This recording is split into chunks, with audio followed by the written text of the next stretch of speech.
The next question I had was, how do you overcome the high stakes testing, which you just alluded to? And you talked about, how schools, as you said, cheat by just basically, you know, helping the kids to know what's going to be on the test and how you're supposed to answer them. And then, that there's a better way to do that. So maybe you've already answered that question.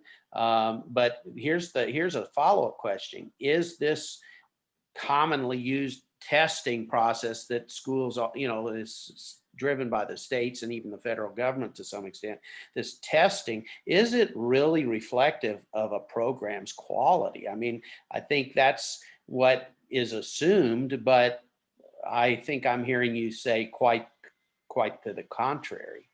Right. I don't think the testing reflects quality of a program. I think what happens is we'll lose track in the numbers, because the testing really is about comparing district to district, state to state, even US to a foreign country.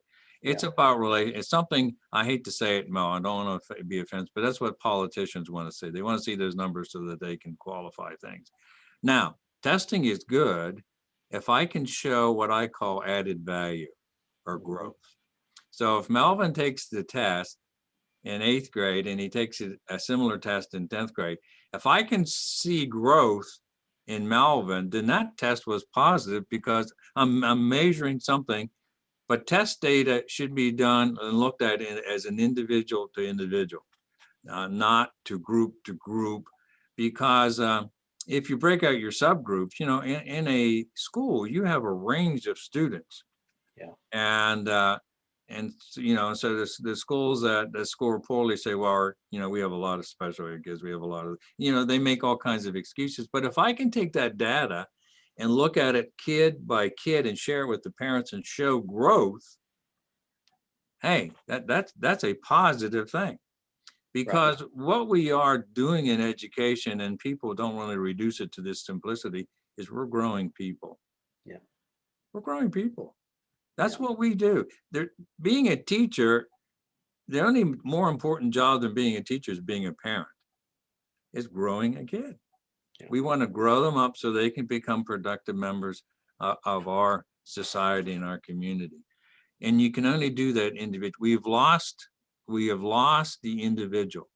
Now in public school, individuals rise to the surface are the kids who have what they call in the business IEPs, educational plans, Mm-hmm. and that would be your special ed kids, which definitely need to be tended to, and your real gifted kids. But what happens in most schools, 80% of the kids in the middle, they're just left to go. Yeah. And whatever comes out, comes out. And that's not fair. And I also, if you read our book, you'll find that we really believe that we needed to create an educational plan for every student in every building every year.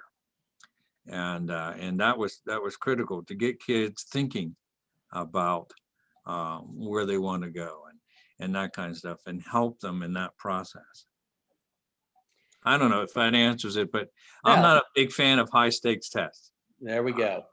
All right. Well, I'll just throw this in for free. I mean, all of us that have been involved in education, in the classroom and in, giving, whether as students ourselves or in working with students, you have some individuals who are brilliant, who are great people, who have tremendous skills and will flourish in society, but they don't do well at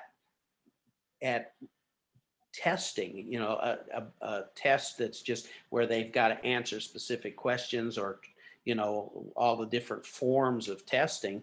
Like there are some that would do really well in an essay type test, and others would just completely not do well at all in an essay type test, and so forth. So it's even different people respond differently to different types of testing.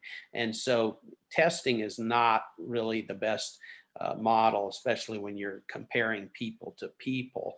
I agree with you. When you compare a person to themselves in the process, you can see patterns and growth, and that's ultimately what we need to be looking for.